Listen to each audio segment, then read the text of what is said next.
I told him you were too young. Too reckless.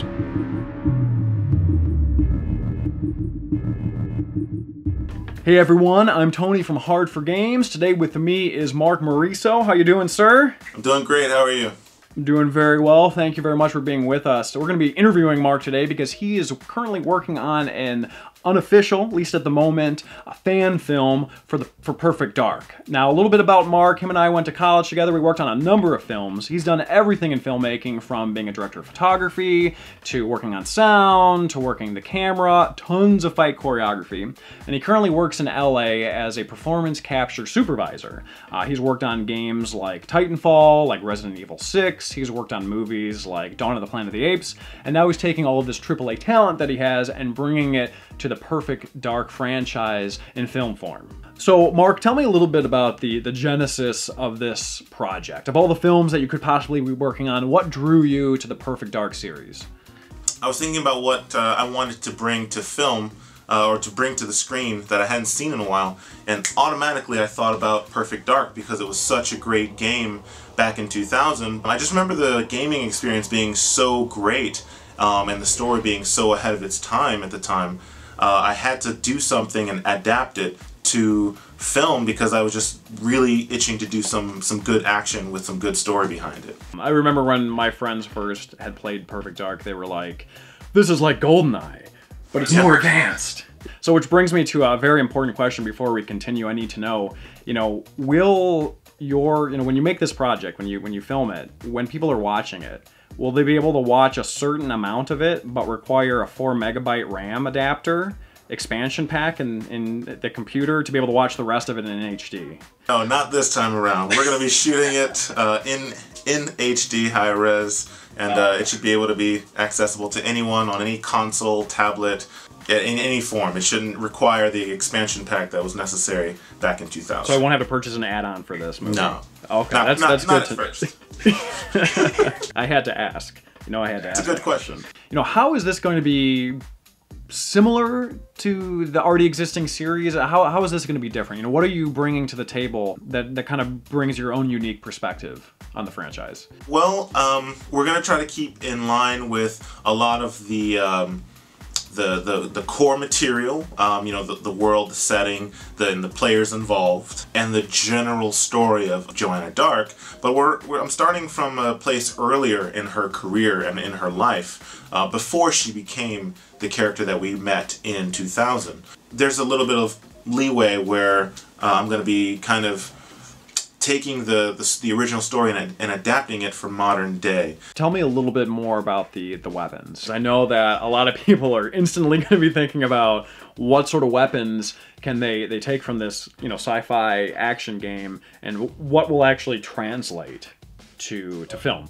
The cool thing about the Perfect Dark franchise was most of the weapons, though they were futuristic at the time, nowadays there's typically a real counterpart to the weapons in modern day. So some of the, I don't want to say too much, but some of the favorites of mine that were in the game that we're planning to put in the actual filming is the laptop gun, which is a very cool assault rifle / laptop / automated turret gun. There's also her classic Falcon pistols, dual wielding, and then there's also the Alien Farsight rifle, which is kind of like an X-ray 50 caliber gun, to name a few. Obviously also people are going to be thinking about the lead role, the casting of Joanna Dark. What can you tell me about that process of casting the right actor for the role? One actress who submitted to the call was Caroline Watts. I looked at her portfolio, and she had the look of a young Joanna Dark, like a young dark Joanna Dark. She also had some of the training and experience necessary that I wanted to demand out of the actor, to be a little bit more physical, along with being able to do the performance as well. She's got hand-to-hand combat training, weapons training, even before she agreed to do this project, and she's really excited about it.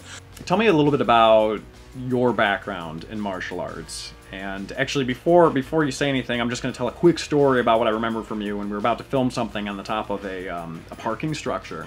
And myself and Mark was there, and we had the crew, and we're like, going to the parking structure, we're going to go up the elevator, like normal people. And Mark just like climbs the side of the parking structure, like the walls, like Spider-Man. So, like, this is a man that's trained in, martial arts, wilderness survival, like all sorts of crazy things. But tell us a little bit about what you're bringing to the table in terms of a martial artist. Well, I thought you were going to tell a whole different story, so I'm glad you told what that story one. did you think I was going to tell? Well, I've been doing martial arts in general since I was at least 14. And I've been doing a particular martial art for like the last 10 years or so. And it's a system of modern application ninjutsu. So a lot of my training and the people I train or have trained and trained with are ex-police officers or police officers, ex-military. And a lot of the techniques that I teach are very militant and tactical in a sense that you're using improvised weapons and modern weapons like knife and this water bottle type of thing can be a weapon, a lot like Jason Bourne. So that's the approach actually that I'm putting into this film, is a lot more realistic in terms of the struggles that any a secret agent or operative would face. Awesome. So I gotta ask though, what story did you think I was going to tell? It doesn't matter.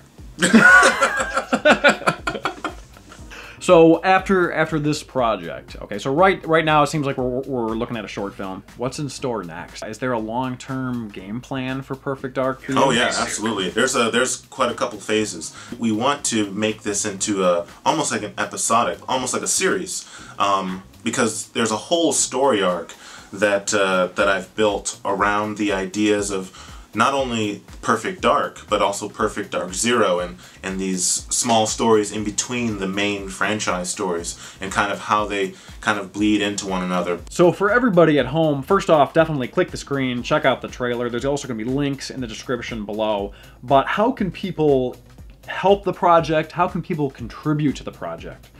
Yeah, if you like the teaser, you should definitely check out the campaign site at indiegogo.com/projects/Perfect Dark Film, or you can just search Perfect Dark Film on indiegogo.com. Take a look at some of the cool perks we have in store for people who do contribute. You've got things that range from film credit to autographed memorabilia and photos and concept art. Definitely, if you can, contribute so that we can actually get this project started. And then take a look at some of the plans that we've got for the future if we happen to exceed our goal. So if you're watching this, make sure to check out the trailer, check out the website, check out the Facebook page, and if you're interested and you want to see this come to fruition, definitely donate, or even just sharing it on Twitter, Facebook, or any social media will definitely be beneficial to the project. So Mark, thank you very much for hanging out with us today. We appreciate you coming on the show and giving us a little insight into this awesome project you're working on. Thank you for having me, Tony. It was great to be on H4G Games, and hopefully we'll get this off the ground and talk to you about it again soon. Thanks for watching. If you want to see more H4G Games, subscribe to see new episodes every Tuesday.